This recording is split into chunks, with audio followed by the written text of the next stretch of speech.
Bonjour. On va laisser une petite minute au Bonjour. retardataire. Bonjour, vous pouvez alors effectivement mettre votre caméra si vous le souhaitez, hein, il n'y a pas c'est vous qui le choisissez. Et puis, c'est vrai qu'on verra un petit peu les règles. Le micro, on va le couper pendant la présentation, puis sur la fin, vous pourrez intervenir si vous le souhaitez quand on fera un question-réponse, hein. D'accord. Ok, mais moi je vous propose qu'on démarre par respect pour les personnes ponctuelles. Alors, pour préciser, je suis Pascal Vallée, je suis chargée de certification chez ActiveCert. Ça veut dire que dans les missions que j'ai en particulier la mission d'auditer, d'être auditrice. Donc, ça fait déjà plusieurs années que j'audite, en particulier sous le référentiel Calliope. Donc, c'est à ce titre que je serai là aujourd'hui, ce qui veut aussi dire que je ne pourrai pas donner de conseils. Je serai dans ma posture d'auditeur. Par contre, l'idée va bien être de vous décrypter les différents éléments vous permettant d'aborder au mieux ces cycles de certification. Alors, dans un premier temps, peut-être rappeler, donc les micros, on les coupe jusqu'à la fin de l'intervention. Les caméras, vous êtes libre de les ouvrir ou pas. Et puis, vous pourrez aussi poser vos questions dans le chat de questions-réponses qui vous permettra d'avoir des éléments complémentaires si besoin. Je vous propose une intervention que j'ai prévue en 3 temps. D'abord, un petit rappel sur le contexte et puis les aspects plus réglementaires autour de Calliope. De quoi parlons-nous quand on parle de cycle de certification? On regardera dans le détail les exigences des différents audits et on fera dans la foulée un focus sur chaque type d'audit et sur ses particularités. Je pense que l'intervention durera un quart d'heure, 20 minutes. On aura ensuite des questions-réponses selon les questions que vous avez. Alors, un petit mémo sur l'aspect légal et réglementaire autour de Calliope. Je ne suis pas juriste, donc l'idée, c'est pas de rentrer dans le détail, mais de vous rappeler quand même le contexte. Le contexte général, d'abord, c'est la loi qui a eu en 2018 qui a été nommée la loi pour la liberté de choisir son avenir professionnel. Dans le cadre de cette loi, on avait une dizaine de points et l'objectif, c'était de décider, de pouvoir décider de son avenir, de pouvoir se former, de pouvoir être accompagné pour tout le monde qui le souhaite. Donc ça, c'est le grand texte qui a amené tout un tas de décrets et d'arrêtés derrière liés à cette grande idée de choisir son avenir. Donc on a d'abord eu un décret en 2019, alors sans rentrer dans le détail, qui parlait plus de qualité et d'action de la formation professionnelle. Là, on insistait sur la notion de qualité. Le décret un peu plus important qui nous concerne, c'est celui du 6 juin 2019 aussi, c'était le même jour, mais il s'appelle 565. Et lui, il est relatif au référentiel national sur la qualité. Donc, on va y trouver tous les éléments associés d'ailleurs à l'arrêté du 6 juin 2019, tous les éléments sur les critères d'audit, sur les indicateurs d'audit, sur les modalités d'audit. Et c'est là qu'on trouvera des éléments sur le cycle d'audit et sur la possibilité ou non de faire des interventions en distanciel euh, pour ce qui est des audits. Voilà. Et le dernier point, c'était la création du guide de lecture du référentiel national Calliope, qu'on appelle Calliope, qui vient expliquer tous les décrets et l'arrêté surtout, et donner des éléments plus précis et plus entendables sur ce qui était demandé dans les textes. Alors, j'aime bien faire ce petit schéma-là qui explique un petit peu, qui synthétise le guide du référentiel national Calliope dans sa dernière version, la version 9, qui est la version en rigueur. Vous voyez apparaître sur la gauche les 7 critères de Calliope.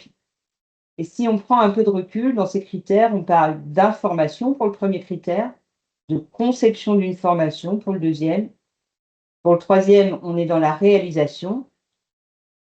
Le quatrième, on parle de mise à disposition des moyens. Le cinquième, les ressources humaines. Est-ce que j'ai les bonnes compétences pour former et pour orchestrer ma formation?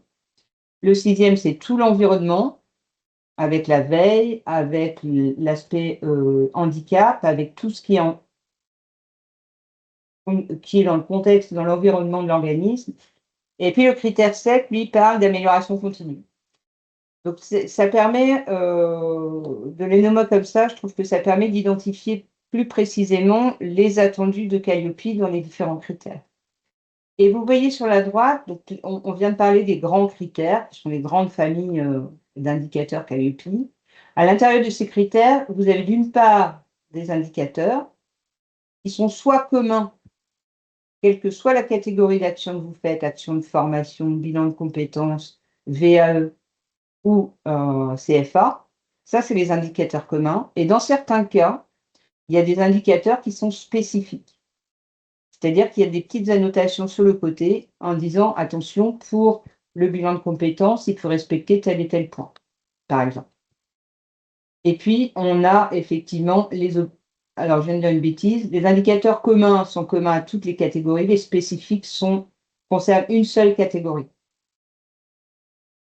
Par exemple, l'indicateur 20 concerne que le CFA.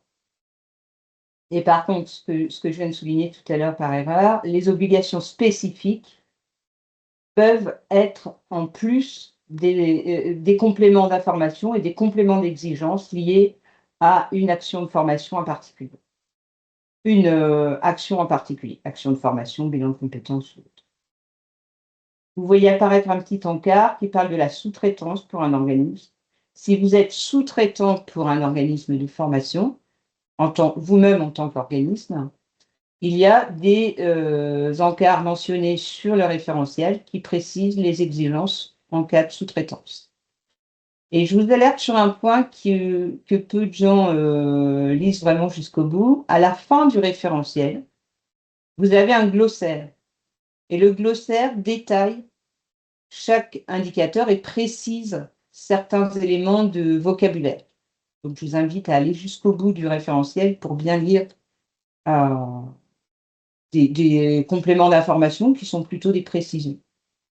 Voilà, pour remettre le contexte du référentiel. Alors ça, c'était pour imager. Le critère, c'est l'intitulé que vous voyez en vert ici. Alors, je vais appeler information, mais c'est information publique, je crois, en réalité. En rouge, c'est ce qu'on appelle l'indicateur, avec l'exigence à gauche et le niveau attendu. J'exige une information, mais à quel niveau j'exige l'information, ça vous est précisé. Et je vous disais tout à l'heure, il y a des obligations spécifiques. Vous voyez que dans l'indicateur 1, on parle par exemple de VAE ou de bilan de compétences, où il y a des choses particulières, des exigences particulières à respecter. Ça va? C'était pour recontextualiser les choses. Alors, quand on parle de cycle de certification Calliope, en fait, il y a un petit peu un abus de langage, puisqu'on est sur un cycle de 3 ans, et ça concerne 2 audits. L'audit initial, et puis 14 à 22 mois après, l'audit de surveillance. Mais le cycle de certification, il est de 3 ans. C'est-à-dire que quand on vous délivre un certificat, c'est pour 3 ans. Donc, vous pouvez vous arrêter avant, mais vous n'aurez plus Calliope si vous ne repassez pas un audit de renouvellement avant la date butoir des 3 ans. C'est pour ça que je dis qu'il y a abus de langage, parce que souvent on parle de audit initial, audit de surveillance et audit de renouvellement. Et le cycle en lui-même, il est sur 3 ans et il concerne 2 audits. Voilà, donc en fait, le cycle il est sur 3 ans et à la fin des 3 ans, vous repartez sur un autre cycle de 3 ans avec un nouveau certificat et ainsi de suite jusqu'à... vous partez en fait non pas pour un cycle de 3 ans, mais pour un cycle répétitif de plusieurs fois 3 ans avec des audits de surveillance, à peu près 1 an et demi après l'audit initial, et à chaque fois à peu près 1 an et demi après. Un audit de surveillance fait suite à l'audit initial à peu près 1 an et demi après, c'est entre 14 et 22 mois. L'audit de renouvellement se passera lui aussi entre 14 et 22 mois après l'audit de surveillance. Et c'est ainsi de suite. Donc, tous les 1 an et demi, vous avez soit un audit complet, on va y revenir, soit un audit de surveillance un peu plus allégé. Donc, l'articulation, c'est audit initial de surveillance et renouvellement, ça dure 3 ans. Alors, il y a une notion d'échéance parce que si vous ne renouvelez pas votre certificat dans les 3 ans, vous faites face à un arrêt de votre certification. Si c'est dans le cadre de l'audit de surveillance, c'est une suspension. Je vous expliquerai après. Voilà pour expliquer un peu le cycle en lui-même qui se déroule donc sur 3 ans avec 2 audits plus simples pour renouveler le certificat. Alors, certaines fois, et on me le demande souvent, on me pose la question de mais pourquoi la durée d'audit est d'1 jour ou 2 jours ou 3 jours? C'est écrit dans les textes, et ça c'est un extrait du fameux arrêté. La durée d'audit est complètement définie par les textes. Alors, elle va varier en fonction de votre chiffre d'affaires et en fonction de la catégorie d'action sur laquelle vous êtes certifié, c'est-à-dire action de formation, bilan de compétences, VAE ou CFA. D'accord? Si vous êtes nouvel entrant, c'est-à-dire vous venez de créer votre organisme, en général, vous démarrez par un audit initial sur une seule journée pour l'action de formation, puisque c'est la durée de base. D'accord? Mais si vous aviez le CFA, en plus, vous partez tout de suite sur un jour et demi, pas 1 an et demi. D'accord? De la même manière, on a aussi un paramètre qui rentre en compte, c'est si vous êtes monosite ou multisite, et on y reviendra si vous êtes ou pas nouvel entrant. Bon, ça c'est des calculs. Votre organisme certificateur vous calcule les durées effectives vous concernant. En général, il n'y a pas de souci. Alors, dans le cycle de certification, on va parler de l'audit initial. Alors, j'ai marqué aussi audit d'extension parce que si dans votre cycle, vous vouliez une nouvelle catégorie, pour cette nouvelle catégorie, vous seriez à nouveau en audit initial. D'accord? Je ne m'étends pas sur l'audit d'extension. Si vous avez des questions, on pourra en parler, mais on va parler surtout des 3 audits du cycle. Alors, l'audit initial, il va avoir pour objectif forcément de vérifier la conformité de vos process et des documents au référentiel pour obtenir la certification. C'est donc la première demande de certification et elle va ouvrir un cycle de 3 ans. Alors, il y a 2 options pour ce premier audit. Soit vous étiez déjà organisme de formation et vous avez déjà eu l'occasion de déposer ce qu'on appelle un bilan pédagogique et financier. Et dans ce cas-là, vous êtes dans un audit initial sans particularité, c'est-à-dire que vous ne découvrez pas le monde de la formation. Soit vous êtes vous venez d'obtenir votre numéro de déclaration d'activité, qui est d'ailleurs un prérequis forcément pour se présenter à Calliope. Et votre NVA, vous venez de l'obtenir, et donc vous êtes nouvel entrant au sens Calliope, c'est-à-dire que vous venez de créer votre organisme, donc vous avez peu de recul sur les actions de formation et vous avez potentiellement une seule action de formation à présenter. Donc, dans ce cadre-là, vous le verrez dans le référentiel, certains indicateurs sont allégés, entre guillemets, ou prennent en compte le fait que vous n'avez pas le recul nécessaire. Je vais prendre un exemple. Dans le référentiel, à un moment donné, dans l'indicateur 2, il vous est demandé de diffuser des indicateurs de résultats. Bien entendu, en tant que nouvel entrant, cet indicateur sera allégé puisque vous n'avez pas encore de résultats et pas le recul de plusieurs sessions de formation ou d'une année où vous n'avez pas suffisamment de recul. Donc, dans le cadre de votre audit initial, il y aura un aménagement et cet indicateur, on vous demandera essentiellement les process et les indicateurs que vous souhaitez diffuser, mais vous ne les aurez pas forcément calculés. Dans l'audit initial, on va examiner l'ensemble de vos processus sur les 7 critères, et c'est pour ça que je mets quasi tous les indicateurs vous concernent applicables, et on vérifiera les documents, on vous demandera quel est votre process et quelles sont les preuves de mise en place de ces éléments. Donc on vérifie la conformité aux exigences du référentiel, bien sûr. Alors, quasi tous les indicateurs, parce que si vous êtes nouvel entrant, il y a 2 indicateurs sur lesquels il parlera des process, mais ils ne sont pas exigés et vous ne serez pas audité en tant que nouvel entrant. L'audit initial est forcément réalisé sur site. Il ne peut pas être organisé à distance. Ça a été le cas pendant, et c'était une dérogation et un arrêté spécial, pendant la période Covid, où effectivement certains audits initiaux se sont faits à distance, mais ça n'est plus possible. Les équipes ActiveSearch vous demanderont en amont des éléments, des données préalables vous concernant, qui sont là aussi imposées et nécessaires avant de pouvoir planifier votre audit. Donc ça concerne votre statut, le SIREN, est-ce que vous avez un BPF, enfin, vous avez tout un tas de questions, votre organigramme fonctionnel. Tout ça, c'est des éléments qui sont demandés dans les textes. Oui, alors pour les audits d'extension, mais je ne vais pas m'étendre dessus. Il y avait d'autres particularités. Donc voilà, audit initial, est-ce que vous respectez les exigences du référentiel et si vous êtes nouvel entrant, quelques indicateurs un peu allégés. Audit de surveillance. Donc on se positionne là, 14 à 22 mois après l'audit initial. Vous avez eu le temps de monter différentes actions de formation. Vos process ont pu être éprouvés.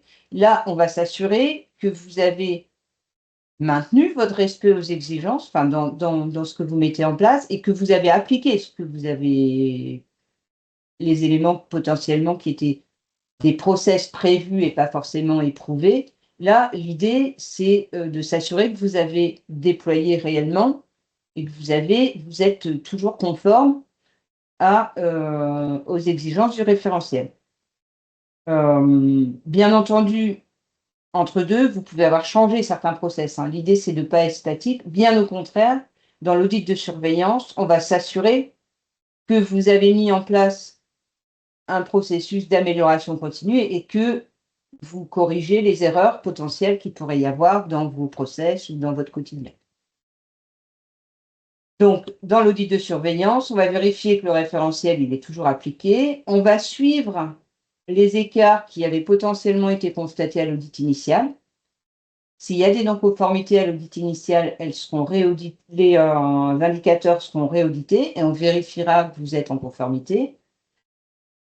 Et puis, on va suivre vos évolutions et ce qui s'est passé depuis 1 an et demi et bien entendu, identifier comment vous êtes adapté à des contextes divers et variés. Donc, audit initial, alors la particularité, c'est quand vous étiez en audit initial nouvel entrant, c'est-à-dire que vous veniez d'arriver dans le monde de la formation, à l'audit de surveillance, tous les indicateurs vont être audités. Et si vous êtes nouvel entrant à l'audit initial, vous serez audité sur une journée comme à l'audit initial. Si vous n'étiez pas nouvel entrant à l'audit initial, ça veut dire que vous aviez un bilan pédagogique et financier déjà établi, alors dans ce cas-là, certains indicateurs peuvent ne pas être audités.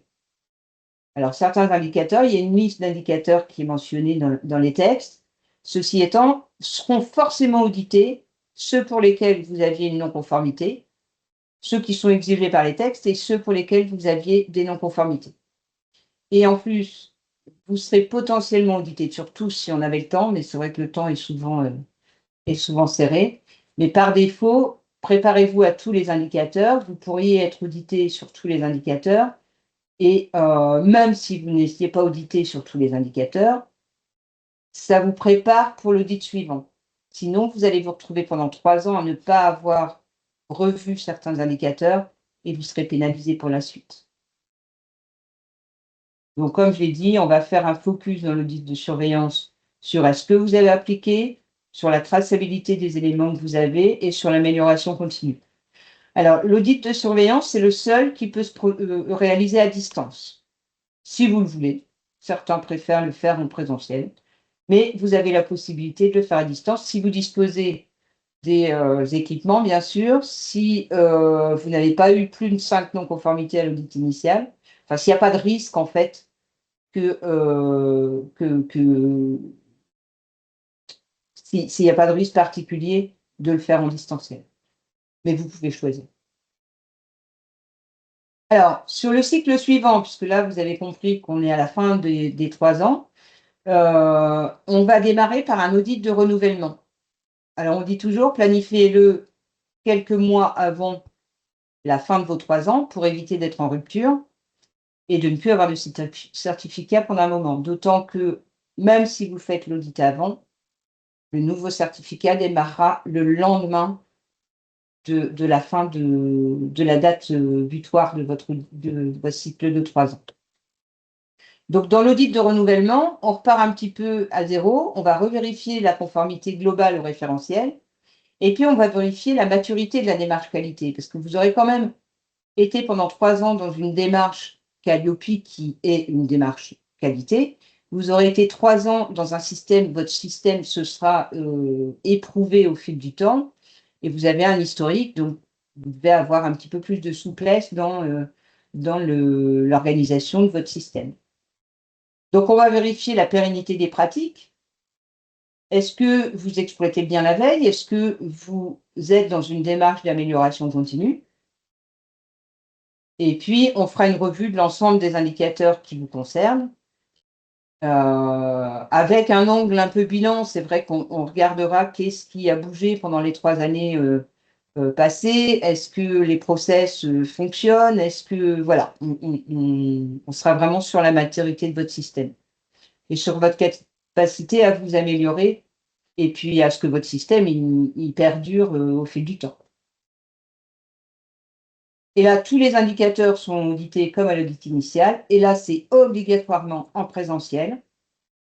Et bien entendu, on va auditer aussi les plans d'action suite à des non-conformités ou pas qui ont été mis en place à l'issue de la surveillance et d'éventuels audits complémentaires. Alors, on parle d'audits complémentaires quand il y a beaucoup de non-conformités ou il y a des non-conformités qui demandent un peu plus de traitement, auquel cas on peut, quel que soit l'audit réalisé, déterminer qu'il faut un complément de temps ou un nouvel audit pour compléter les observations qui ont fait l'objet de trop de non-conformités. C'est assez rare, mais ça arrive. Donc voilà, en conclusion, bah, le cycle de certification de cette idée de cycle de certification Calliope, l'auditeur va forcément s'adapter au contexte de votre organisme, et au système qualité que vous aurez mis en place, vous. Le copier-coller ne vous correspondra pas forcément. Le référentiel donne le cap et les exigences. Dans le RNQ, vous avez les objectifs à atteindre, mais Calliope ne vous dit pas comment travailler. À vous de trouver votre propre démarche qualité, votre propre système.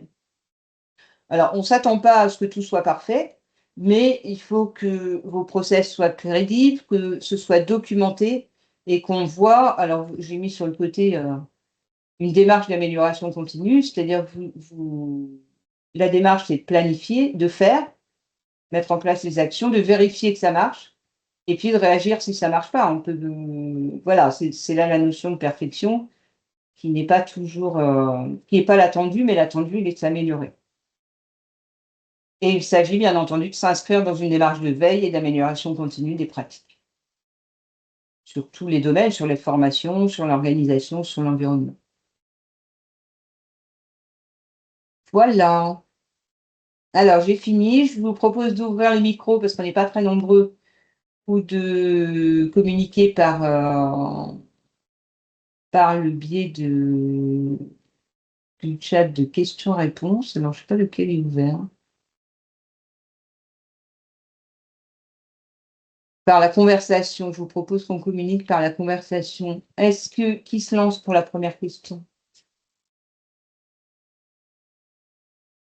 Vous êtes plus dans une situation de nouvel entrant ou pas? Comment ça marche? Ah, je vous entends. Bonjour, vous m'entendez? Bonjour. Parfait, je suis Philippe Kowalski, gérant de l'organisme de formation FST. L'organisme que je représente est certifié Calliope depuis le 30 juillet 2020 D'accord. et en février 2026, je vais avoir l'audit de surveillance d'une demi-journée avec une de vos collaboratrices. D'accord. Voilà. Et l'audit du deuxième cycle, alors? Exactement, madame, tout à fait. Et j'ai décidé de le faire sur site parce que je préfère avoir un être humain en face de moi où on peut échanger, ressentir les émotions. Très bien. Et puis voilà, après, comme j'ai des archives dans une pièce annexe, bah, parfois je dois me déplacer, aller chercher l'archive parce que comme on l'a dit tout à l'heure, effectivement, dans mon bureau, il y a des pièces que je ne peux pas stocker. Donc forcément, elles sont dans une pièce annexe. Et des fois, bah, le certificateur me demande, tiens, il me faut ce document. Ouais, Voilà, tout donc c'est à pour ça que fait. je préfère être sur place. Et c'est bien, Ça, ça, ça me alors coûte c'est plus une cher, mais nouveauté, c'est pas hein. grave. Mmh. Ça me coûte Le plus cher, mais c'est législat pas grave. Pardon, excusez-moi, je vous ai Non, c'est coupé. moi. Effectivement, c'est, une possibilité qui a été ajoutée sur les derniers textes. Au début de Calliope, il n'était pas possible enfin, c'était pas explicitement, mentionné, la possibilité de faire l'audit de surveillance en présentiel. Mais D'accord. j'ai rencontré plusieurs personnes qui préfèrent. Oui, moi je préfère. Ça sera, ben, moi c'est la deuxième fois et je vous avouerai que, enfin, tous mes audits ont été faits en présentiel. Très bien. Voilà. Oui, je préfère, effectivement. Comme ça, au moins, il y a une relation qui peut se créer Ouais, entre l'auditeur, l'auditrice et puis l'organisme de formation, notamment celui qui le gère. très bien. Voilà, et comme ça, au moins, à chaque fois, ben, c'est jamais les mêmes personnes, hein, donc je pense que c'est fait exprès, mais ça se passe toujours bien, de manière pédagogique, et c'est toujours positif, puisque moi, je ressors de là, c'est comme les impôts. Quand les impôts frappent à votre porte, ils viennent jamais pour vous dire tout est parfait. Donc, moi, ce Ouais, que j'aime bien, c'est qu'effectivement, c'est toujours pointer du doigt cette amélioration continue, et j'aime bien cette définition de la qualité, cette amélioration continue. Et du coup, bah, j'essaie effectivement au quotidien d'appliquer. J'ai plus de difficultés sur la veille parce que c'est chronophage, ouais, mais sinon, pour le reste, bah, j'essaie d'être au carré par rapport au référentiel. Ou de très suivre des bien. webinaires dès que possible, quoi. Et ben, c'est parfait. Non, c'est bien, Ah, c'est un bon témoignage aussi de l'intérêt de la démarche. Je pense que c'est ce que j'ai voulu faire passer aussi. C'est pas du papier, Calliope vous dit pas comment travailler. non, non, tout à C'est fait, beaucoup de bon chacun. sens, hein. Oui, voilà, chacun adapte après sa pédagogie, sa qualité. La qualité, c'est un grand mot, c'est un gros mot. On peut y mettre tout et n'importe quoi. Mmh. Voilà, moi, je fais attention au retour des stagiaires, notamment dans leur bilan de satisfaction, aux clients aussi, éventuellement. Puis les formateurs, j'ai mis en place aussi un questionnaire pour les formateurs. Comment ils jugent la relation avec l'organisme de formation? Parce que moi, j'ai quelques sous-traitants. Est-ce qu'ils sont contents de la salle? Est-ce qu'ils sont contents des documents, etc., etc. Ce qui me permet d'avoir plusieurs critères d'évaluation et Ouais, d'avoir une moyenne chiffrée.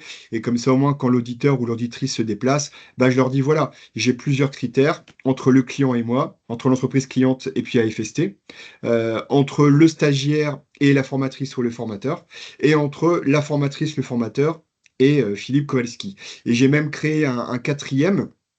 Je le fais un petit peu moins parce que j'ai d'excellentes relations avec mes formatrices et avec mes formateurs. Je me déplace de manière inopinée sur les sites. Je vais à la rencontre des formateurs et des formatrices. Et puis pendant 1 heure à 3 heures, je reste sur site et je les observe. J'ai un petit questionnaire, ce qui me permet aussi, moi de mon côté, bah, d'avoir un petit peu la température, le ressentiment, voir le matériel qu'ils utilisent, la pédagogie, est-ce qu'ils ont bien mes documents, est-ce qu'ils sont bien reçus aussi par l'entreprise cliente. Voilà. Donc, avec ces 4 questionnaires mis en place, ça me permet d'avoir des retours assez objectifs et puis des notes qui sont très bonnes. Donc, je parfait. continue dans ce sens-là. Voilà. Très bien, merci de votre témoignage. Est-ce Ben, que je vous en prie, avec les autres plaisir. personnes veulent intervenir? Les contextes sont sans doute différents. Alors, une petite chose, je me suis rendu compte que je ne peux pas vous écrire sur le chat. Ah, Je suis bien invité à la réunion, mais c'est indiqué la conversation n'est disponible que pendant la réunion. J'ai tenté d'écrire, mais ça n'a pas fonctionné. C'est pourquoi j'ai pris la parole. Donc, je ne sais pas comment faire. C'est la première fois que ça arrive. Alors, je ne bah, sais moi pas si, aussi. si c'est vous qui devez peut-être lancer un bonjour ou la conversation, mais en tout cas, de mon côté, je ne peux pas interagir avec vous et avec les autres. D'accord, je vous remercie de l'information, Ben, je mais vous en prie. je vais être ennuyée pour. Alors, j'espère que les autres personnes veulent bien prendre la parole parce que je suis Alors, pas du tout technique et ça va être compliqué pour moi. eh bien, écoutez, moi, je vais couper mon microphone et puis je vais laisser la parole aux deux autres Merci. intervenants. Je vous en prie. Est-ce que vous souhaitez prendre la parole? Nous expliquer un peu votre contexte? Oui, bonjour, vous m'entendez bien? Oui, très bien. Oui, du coup, moi je me suis connecté par titre informatif pour information. Donc du coup, moi je m'occupe du développement d'une toute nouvelle école, d'un tout nouveau centre de formation. Donc nous, D'accord. on est vraiment dans le cadre de l'audit initial Nouveau. de Oui. départ. Donc effectivement, on a tout à faire. Voilà. D'accord. Et vous allez vous présenter pour quelle catégorie? Pour CFA, action de formation par apprentissage. Et action de formation. On présente les deux D'accord. catégories. D'accord.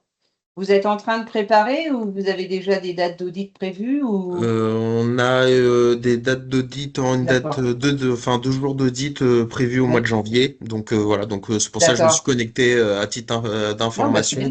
parce que bah, je suis en plein dans le contexte de préparation justement des éléments de tous Bien les sûr. critères pour Oui, tout puis ça. CFA, c'est un peu plus large. Bah, c'est tous les critères. On y passe, Voilà.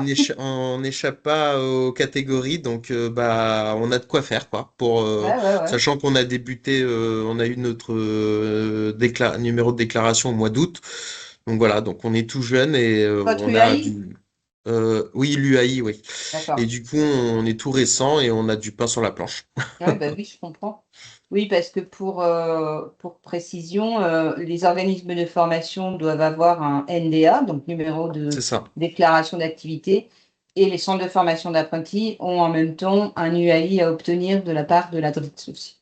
Exactement. Donc on a Voilà. bien les deux et du coup bah maintenant on a des premiers contrats d'apprentissage signés donc Très bah il bien. faut qu'on puisse bah comme on dit toucher les sous hein, à la fin. Ouais, Donc bah il faut bah, donc on est en pleine préparation de l'audit quoi. d'accord. Eh bien, plein de bonnes choses. Bah merci. Voilà.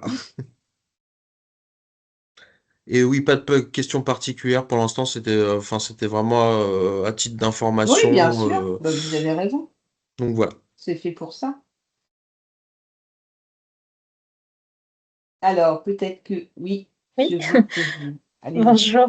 Alors moi, c'était pareil aussi à titre d'information. Moi, je suis chargée RH de l'entreprise HRPass. Au sein de notre entreprise, en fait, on propose des formations pour D'accord, nos clients. Donc nous, on est spécialisé dans le métier de SIRH.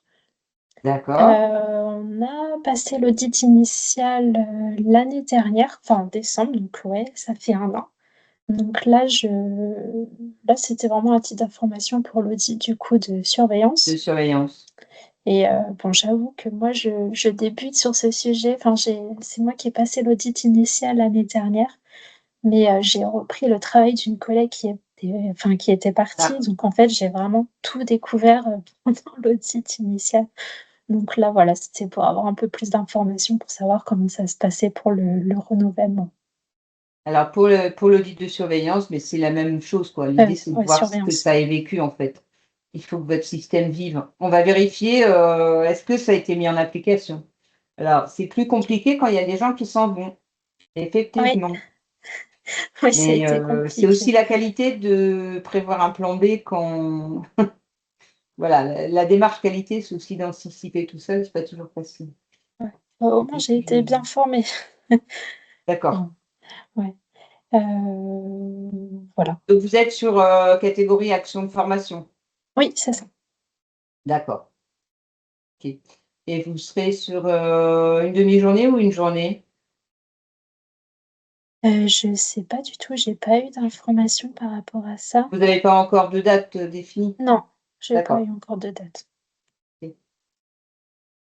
Oui, ben, vos contextes sont un peu différents. Je suis assez surprise, je pensais qu'il y aurait beaucoup de nouveaux entrants, de gens qui avaient jamais. Alors, il y a beaucoup plus de monde que ça d'inscrits, mais je pensais que j'aurais beaucoup de questions sur des gens qui ne connaissaient pas du tout. Et en fait, c'est pas le cas, vous êtes déjà bien lancé. C'est bien. Est-ce que vous avez d'autres questions ou on clôt Ah, Pour monsieur ma part, Kovalski. non. Je vous remercie. Non, non. C'était très Voilà, bien. bah, désolée pour je comprends pas pourquoi on ne pouvait pas. C'est pas grave, vous inquiétez pas, il n'y a pas de souci. Si vous- L'informatique est capricieux Ouais, parfois, oui, donc on puis là, s'adapte. Il n'y a c'est pas pas de toujours souci. mon ami. Bon, je vous remercie en tout cas de votre participation Mais et c'est moi qui vous puis remercie. à très bientôt. Merci Bonne fin également pour d'année toutes les infos. 2025, Merci. puisque la prochaine fois, ce sera 2026. Exactement. Bonne journée. Bonne Au journée Merci à, revoir. également. merci à Au Bonne revoir. tous journée. et Au bon revoir. courage. Au revoir.